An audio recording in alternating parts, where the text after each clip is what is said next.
start of the Pepsi 400 from Daytona International Speedway. You're riding with the king, Richard Petty. He'll be carrying one of 3 in-car cameras today. The other 2 from Davey Allison and Rusty Wallace. He has 3 wins in this event here at Daytona International Speedway. Now there is the bumper cam that's being carried by the Rusty Wallace car. Rusty with a not particularly good qualifying effort on Thursday. He starts from 23rd position. Well, we're just moments away now from the start of this event as the field moves through corner number 4. The pace car is setting the pace at the moment, but will be in the hands of Mark Martin in just a few moments to lead them down for the green flag. And you'll be watching the start from the Kinder cam, the view that Harold Kinder has as the field is beginning to accelerate through the tri-oval now. Harold is holding them back, telling them to watch their speed. Now the green flag waves, and here we go!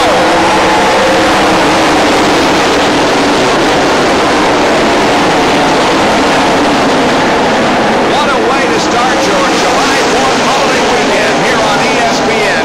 The flag coverage of the Pepsi 400, formerly known as the Firecracker 400, the first telecast of ESPN here at Daytona Winston Cup race, and the first flag-to-flag coverage ever of this event. They're running pretty much the way they started, with Mark Martin and Bill Elliott running side by side down the backstretch. Elliott pulls out slightly. Now here comes Neil Bonnet and Ken Schrader as Mark Martin drops all the way back to 4th. Looks like that outside groove is the best groove. The preferred groove is going to be today because they're able to get some momentum up on top of the racetrack. Mark Martin, our pole sitter, back to about 5th spot already. Needs to get to the high side and not the low side. And we have a spin in turn number 4. At least 2 cars are going to be involved in this crash. It happens at the back of the pack, so not a whole lot of other traffic to be involved. 3 cars become involved. Patty Moise and Grant Adcox are among the 2, and John McFadden also. That's the car we see up against the wall, the gold car number 24. It's been a while since John has made a Winston Cup race. Too bad that it ends here so quickly in the Pepsi 400 before he gets around the start-finish line the first time. That car up against the wall in the tri-oval as the yellow flag waves for the very first time on lap number 1. 3 cars involved in a skirmish coming out of turn number 4 in the tri-oval. Grant Adcox, Patty Moise, and John McFadden.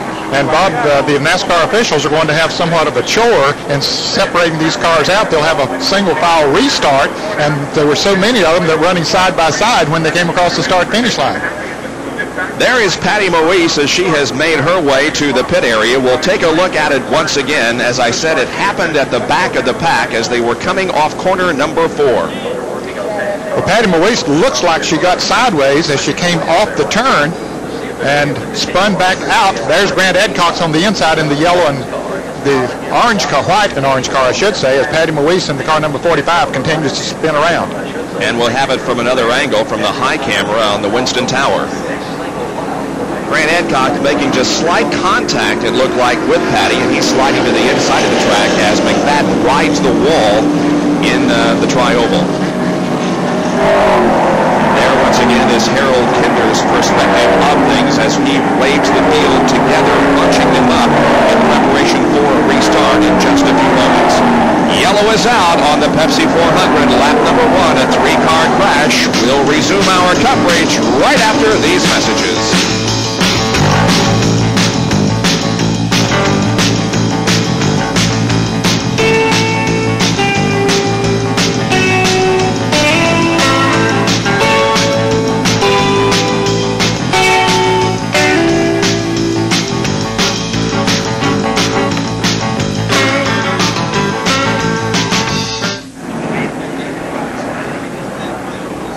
Who won the pool?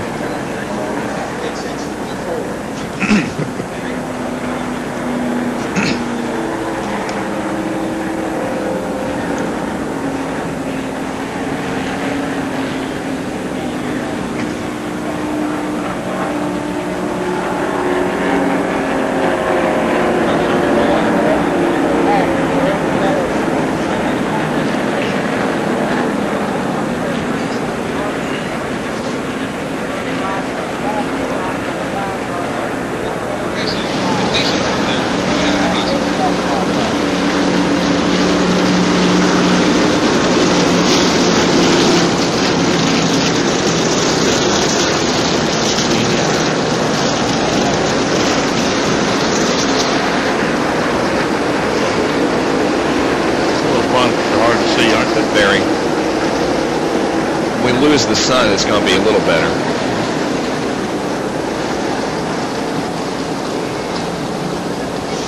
Did she get nudged? I don't know. I don't know. It was hard. Couldn't tell. Just from the way things, if she did, I would say it with McFadden, just the way things shook out. There's no way of knowing, I don't guess. But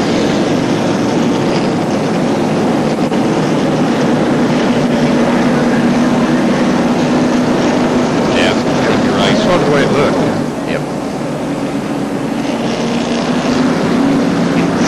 Yeah, I'm with Patty here, and she's asking me who touched her.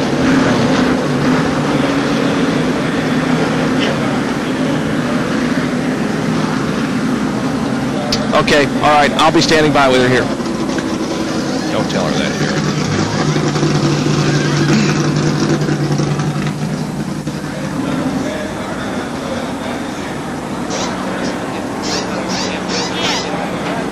Well, he wasted that.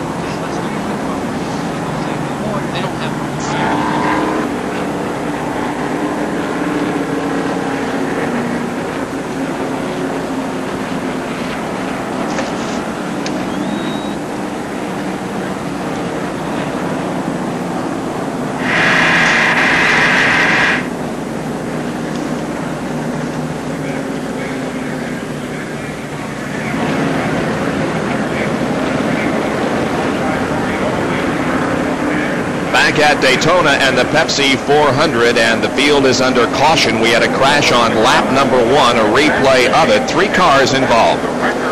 And Patty Moise, of course, getting sideways. Now, she might have been tapped by the car number 24 of John McFadden to get her sideways. McFadden wound up on the outside of the wall as Patty spun down to the inside of the track and back up. And Grant Adcox in car number 22 just barely clipped her, and Dr. Jerry Punch is standing by with Patty Moise, so let's learn more about it.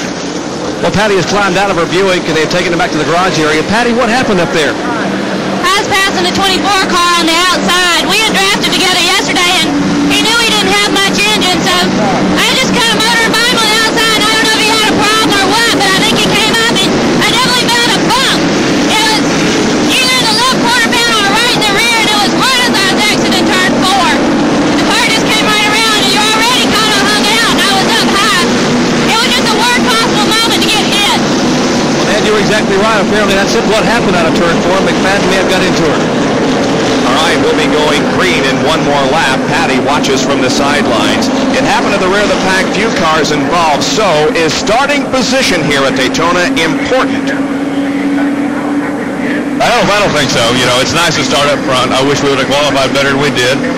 We're not very good at qualifying. We never have been all season long, really, to speak of.